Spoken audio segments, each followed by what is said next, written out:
नमस्कार। इस वीडियो में हम एग्जाम्स में क्वेश्चंस को किस तरह से आंसर करना है उसके बारे में बात करेंगे। ठीक है प्लीज।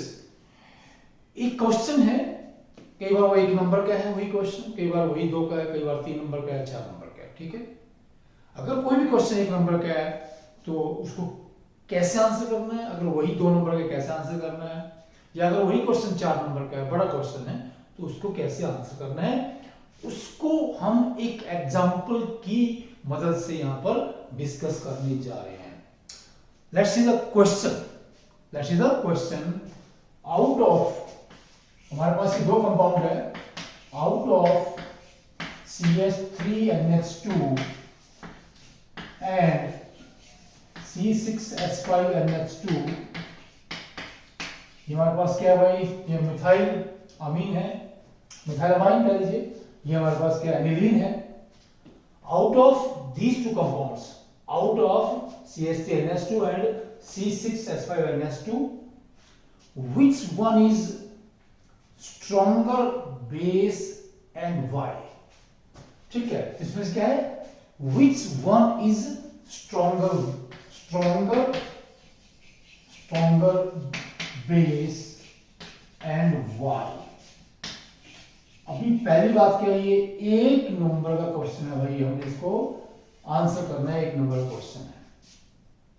तो पहली बात ये है कि हमने बताना है कि इनमें से कौन सा स्ट्रॉन्गर बेस है। तो ये क्या है भाई, दोनों ही लुईस बेस है। लुईस जो हमारे पास क्या है, लुईस ने कंसेप्ट दिया था, any compound which is electron rich, any compound which can donate a pair of electrons is known as Lewis base। तो दोनों लुईस बेस हैं, पहली बात तो ये है। ठीक है, नाइट्रोजन के ऊपर क्या है, यहां पर एक लोन पेयर है। ठीक है, ये नाइट्रोजन के ऊपर, इसमें भी वही बात है, हम दिखा सकते हैं नाइट्रोजन के पास क्या है, लोन पेयर होगा। तो कोई भी लुईस बेस इस इलेक्ट्रॉन पेयर को जितना आसानी से डोनेट कर सकता है उतना ही स्ट्रॉन्ग होगा। तो यहां पर क्वेश्चन 1 नंबर का है, तो हमें यह बताना है कि यहां से जो मिथाइल ग्रुप है इस इलेक्ट्रॉन पेयर को डोनेट करने की जो पावर है इस कंपाउंड की, उसको बढ़ा देता है बस। ठीक है, in this case it is stronger base because here methyl group enhances the electron donating capacity of methyl amine. In case of this aniline, this phenyl group decreases its capacity to donate lone pair. Okay, answer is over। 2 line में हमने इसको लिखना है। अगर ये please क्या है, मान लीजिए 2 नंबर का है क्वेश्चन। ओके प्लीज, अब क्या है, the question is of 2 marks, तो थोड़ा हमने ज्यादा उसको बताना है यहां पर। तो ठीक है, चीजें ज्यादा बतानी है, तो इसमें क्या बताएंगे कि हमारे पास जो ये मिथाइल ग्रुप है, मिथाइल ग्रुप ऐसे क्या कर रहा है भाई, ये it shows plus I effect. क्या दिखा रहा है भाई, ये प्लस आई इफेक्ट। यहां से मतलब क्या कर रहे हैं, ये इलेक्ट्रॉन्स को नाइट्रोजन की ओर धकेल रहे हैं, और यहां पर जो नेगेटिव चार्ज डेंसिटी वो बढ़ जाती है नाइट्रोजन के ऊपर, और इसमें इस लोन पेयर को जो डोनेट करने की इसकी जो पावर है, that enhances, that increases because of what, because of the plus I effect. Right, यहां से जो मिथाइल ग्रुप है ये नाइट्रोजन की ओर इलेक्ट्रॉन्स को धकेलता है।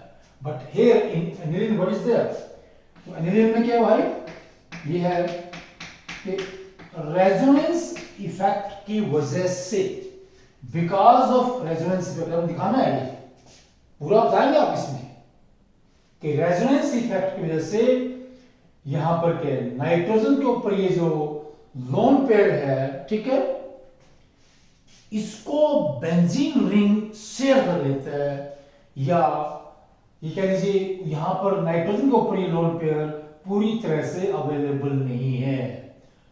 पार्शली क्या है, इस इलेक्ट्रॉन पेयर पर हमारे पास क्या है, यहाँ पर जो आपका ये बेंजीन रिंग है इसका कब्जा है।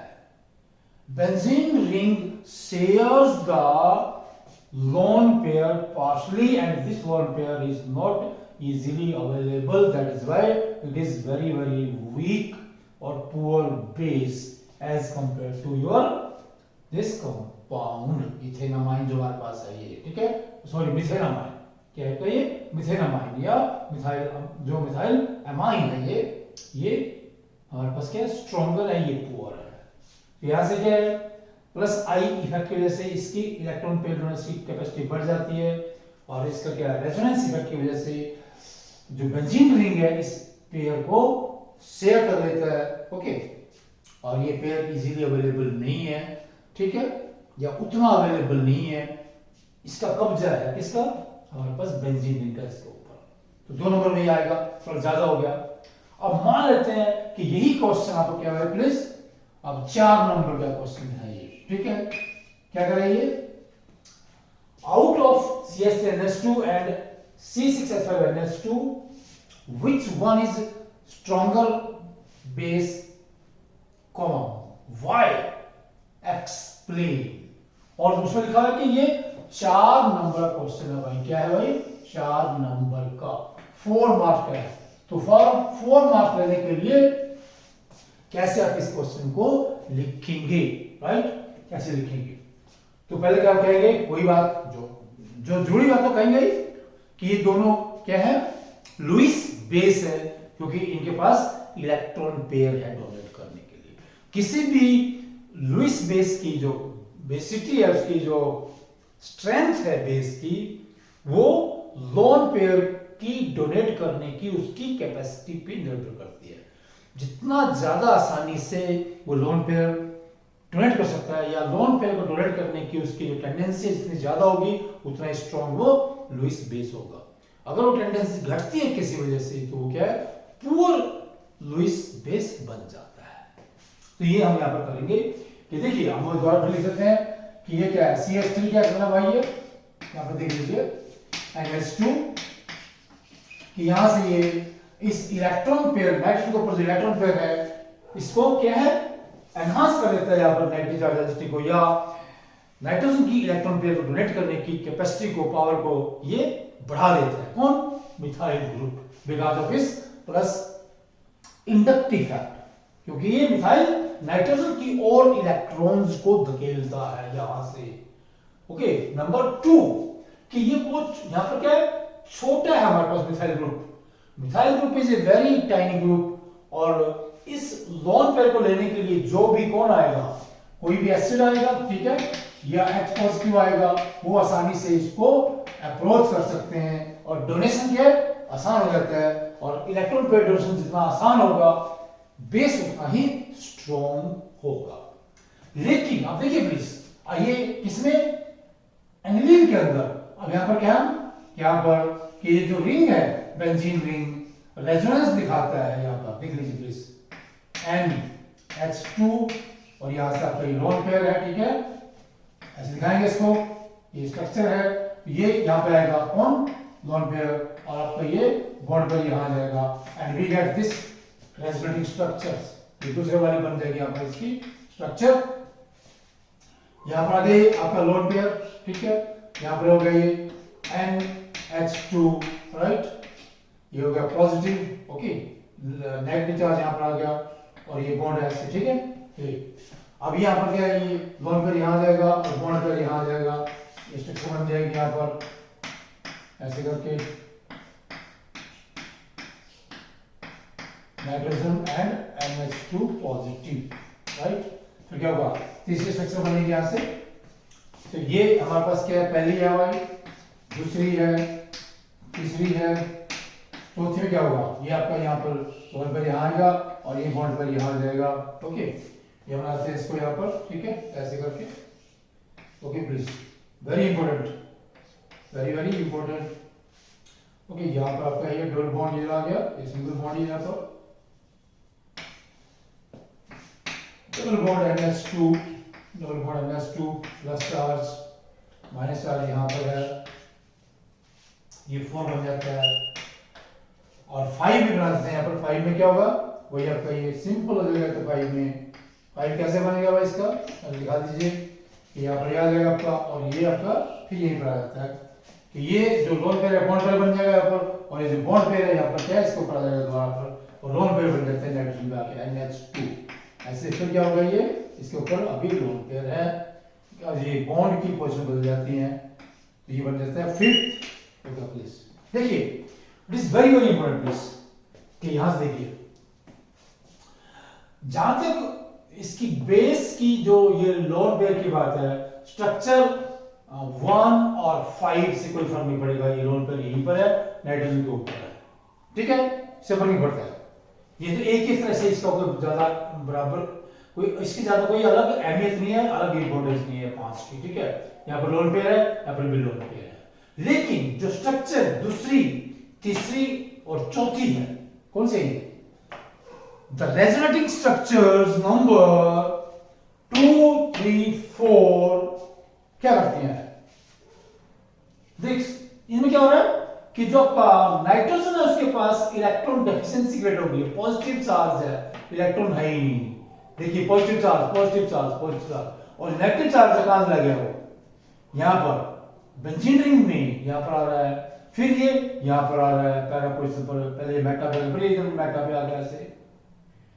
So structures, resonating structures of aniline number 2, 3 and 4 clearly explain that on nitrogen there is electron deficiency and the lone pair is on the ring, or ring is sharing the lone pair and lone pair is not available for bond formation, or this aniline becomes very very poor Lewis base because of the sharing of electron pair, lone pair of nitrogen by the benzene ring due to resonance phenomenon।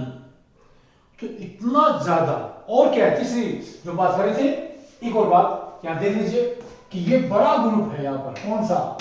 जो phenyl है ना, ऐसे nitrogen के ऊपर है, तो ये stearic hindrance भी ज्यादा क्रिएट करेगा, और जो भी H पॉजिटिव या एसिड या इसको लेने के लिए आएगा उसके रास्ते में क्या ये क्या हिंड्रेंस क्रिएट करता है, और यहाँ उसका पहुंचना मुश्किल कर देता है, या कह लीजिए इलेक्ट्रॉन पेयर डोनेशन क्या हो जाता है, मुश्किल हो जाता है, मुश्किल हो जाता है। तो इस तरह से ये स्ट्रक्चर बनाकर के हम क्या है इस क्वेश्चन को क्या है 4 नंबर का बना देंगे। तो किसी भी एग्जाम में प्लीज देखिए, जब क्वेश्चन पूछा जाता है आपने देखना है कि उसका वेटेज क्या है, वो कितने नंबर का है, उसके अनुसार ही आपने उसको आंसर करना है। 1 नंबर का है वही आपने 2 लाइन लिखनी है, अगर 2 नंबर का है 3 या 4 लाइन ब्रीफ में बताना होता है, अगर वो 4 नंबर का है तो उसका पूरा डिटेल जो कुछ भी उसके बारे में आप ज्यादा से ज्यादा रेलिवेंट चीजें जानते हैं, ज्यादा से ज्यादा वो सारी लिखनी होती है। और ये क्यों बता रहे हैं, आपने बचना है कई बार कि हमने क्वेश्चन याद किया है वो कि पूरा 1 नंबर क्वेश्चन है और इतना याद किया पूरा का पूरा लिख देंगे, हमारा टाइम खराब होता है उसमें। नंबर तो एक ही मिलना है आपको, उसमें से ज्यादा नंबर नहीं मिलेगा क्योंकि 1 नंबर का है वो। एक और बात, क्वेश्चन पेपर को 2 बार पढ़िए 3 बार पढ़िए अच्छे से, फिर क्या उसको 3 पार्ट्स में डिवाइड करिए। पहले 1.5 घंटे में आपने वो क्वेश्चंस करने हैं जो आपको अच्छे से आते हैं, पहला पार्ट ये है। क्या करना भाई, पहले हाफ टाइम तक 1.5 घंटे में आपने सारे वो क्वेश्चंस कर देने हैं नंबर डाल करके पूरे पेपर में से जो आपको सबसे बढ़िया आते हैं, उसमें नंबर बढ़िया आते हैं, इंप्रेशन अच्छा पड़ेगा। फिर क्या है, अगले 1 घंटे में क्या करना है भाई, वो क्वेश्चंस करने हैं जिनमें आपको थोड़ा बहुत कहीं पर दिक्कत लगती है, थोड़ा ढीला काम है ना, ठीक है, ठीक है, उसमें कुछ कमी रह सकती है। उन क्वेश्चन आपको आते तो है लेकिन पूरी तरह से नहीं आते, 1 घंटे में वो कर दीजिए। लास्ट के आधे घंटे में कौन से जिनको लगता है कि मेरे को आ सकते हैं नहीं भी आ सकते हैं, तो जो बचे हुए क्वेश्चन है लास्ट में आकर के उनको अटेम्प्ट करना है। कभी भी वो गलती नहीं करनी है कि एक क्वेश्चन आपने पढ़ा और वो मुश्किल लग रहा है, उसी पे लग रहा है, उसको टाइम वेस्ट मत करिए प्लीज, उसको छोड़ दीजिए, उसको छोड़ दीजिए, राइट, कि बाद में देखेंगे टाइम मिलेगा तो, और टाइम मिलेगा ठीक है, अगर टाइम नहीं मिलेगा तो कोई बात नहीं, आपको आता ही नहीं है या आपको डाउट है, ठीक है। Don't waste your time, time management is highly important in exam, क्योंकि 3 घंटे आपके हैं और आपकी जो पूरी साल की तैयारी है ना, वो 3 घंटे में आपने दिखानी होती है। तो वो तैयारी के साथ साथ क्या है, क्वेश्चन पेपर या आपका 3 घंटे की जो मैनेजमेंट है, टैकलिंग है, क्वेश्चन पेपर को टैकल करना, उसको मैंने कहा कि उसको 3 भागों में डिवाइड करिए। जो क्वेश्चन बढ़िया से आते हैं आपको सारे फटाफट कर दीजिए, 1 नंबर के, 2 नंबर के, 3 नंबर के, 4 नंबर का भी कोई बात नहीं, पहले कर दीजिए नंबर डाल करके। फिर 1 घंटे में कौन सा है जिनमें आपको लगता है कि मैं कुछ कर सकता हूँ। फिर आधे घंटे में कौन सा है, उनको ट्राई कीजिए जिनका बिल्कुल लगता है कि ये मेरे को नहीं आते हैं, थोड़ा बहुत बहुत कम आता है, उनके ऊपर टाइम लगाइए। और इस तरह से अगर आप करेंगे, ठीक है, तो नेचुरली आपको किसी भी एग्जाम में बढ़िया नंबर मिलेंगे। क्योंकि ग्रेडिंग बहुत इंपॉर्टेंट है, knowledge important, but grading is also important. Number आना भी उतना इंपॉर्टेंट है जितना नॉलेज है, क्योंकि हमारा सिस्टम ऐसा है अभी भी, ठीक है, कि हमें पेपर में नंबर भी दिखाने होते हैं कि मेरे पास सर्टिफिकेट है उसमें इतने नंबर हैं। ओके प्लीज, थैंक्स, नमस्कार।